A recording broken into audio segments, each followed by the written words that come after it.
At Aumann Auctions, we strive to bring buyers and sellers together in a pleasurable and stress-free environment. Our company is built on over 43 years of ethical practices and the constant refinement of our craft. If you are considering an auction, Aumann Auctions has the variety of services you need to make your auction a success. We are a nationwide company serving clients coast to coast and providing over 100 auctions per year. We specialize in antique tractors, farmland, real estate, farm toys, and tractor memorabilia, just to name a few. Visit our website or give us a call for a no-obligation consultation.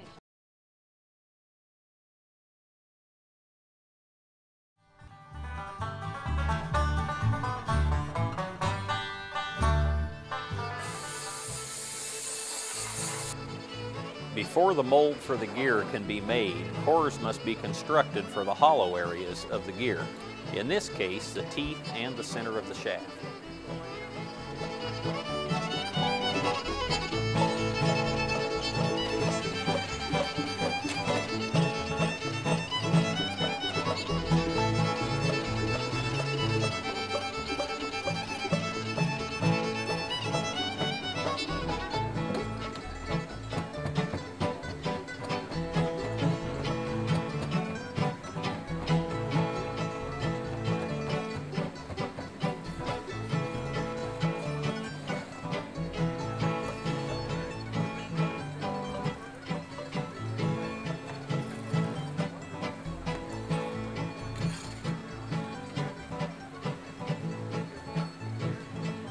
This will be only one half of the core for the gear teeth. After they have both baked for 3 hours and cooled, the two halves will be glued together to form the complete core.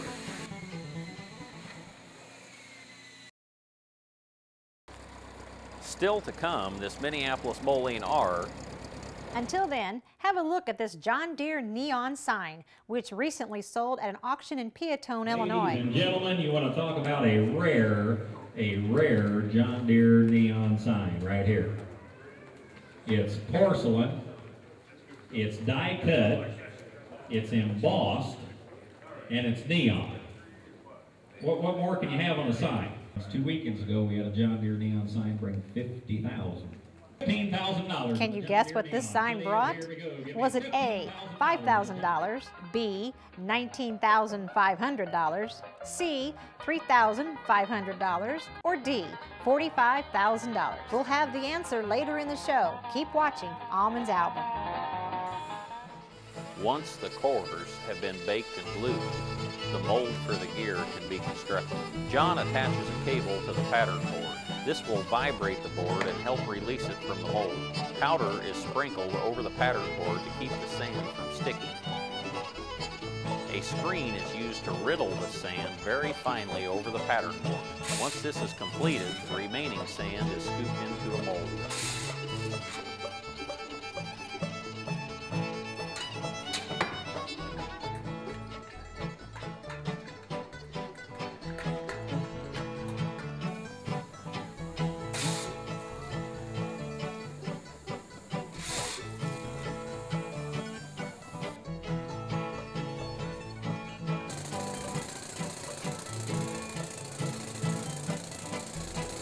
John uses an air hammer to compact the sand. This will help the mold hold its shape.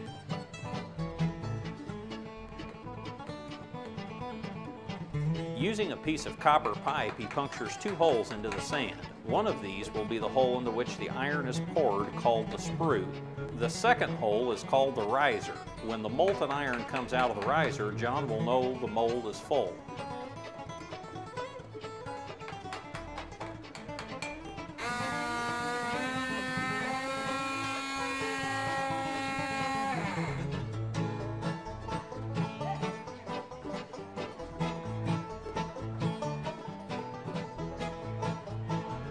John uses a special tool to make a path for the molten iron to travel called the gate. Later, this excess iron will be cut off with a grinder and reused.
He smooths off any glue on the core so it will fit snugly into the mold.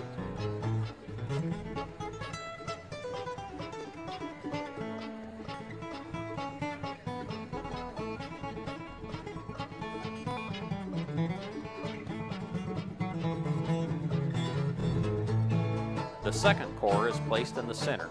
This will create the hollow center of the gear.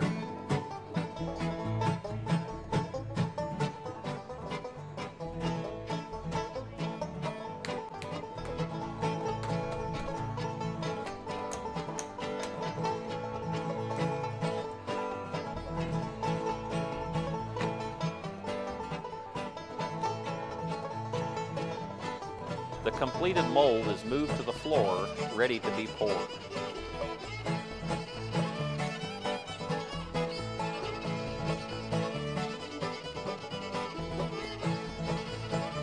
Stay tuned, there's more to come on Aumann's album.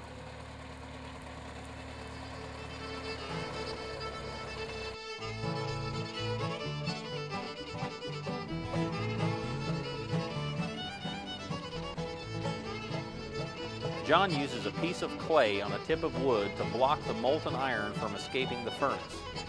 To get the iron out, he uses a metal rod to puncture the clay seal and allow the iron to flow. Using a metal rod, any impurities are taken off the top before being poured into the mold. The molds must be free of moisture. Any water in the mold will instantly be vaporized into steam, creating a molten metal explosion. The cast iron is heated to around 2,800 degrees Fahrenheit.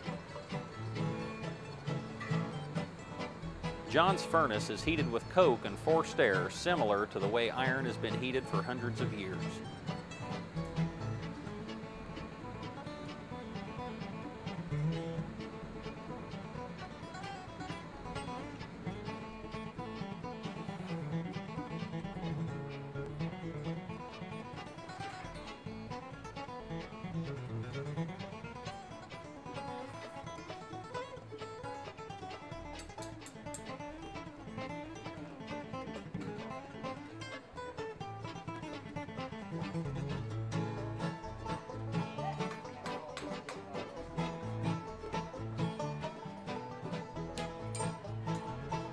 When the casting comes out of the sand, it has excess metal on the sides and edges called sprues. These will later be cut off and ground.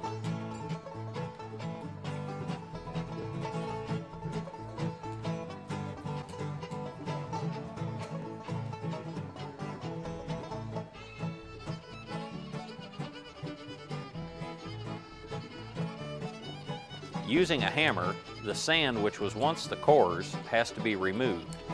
This sand is completely different from the molding sand and will have to be removed before the molding sand is reused.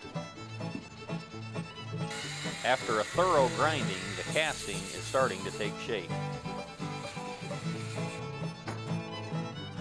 Although this casting still has a long way to go before it can be put back on the tractor, it has come a long way from a pile of packed sand.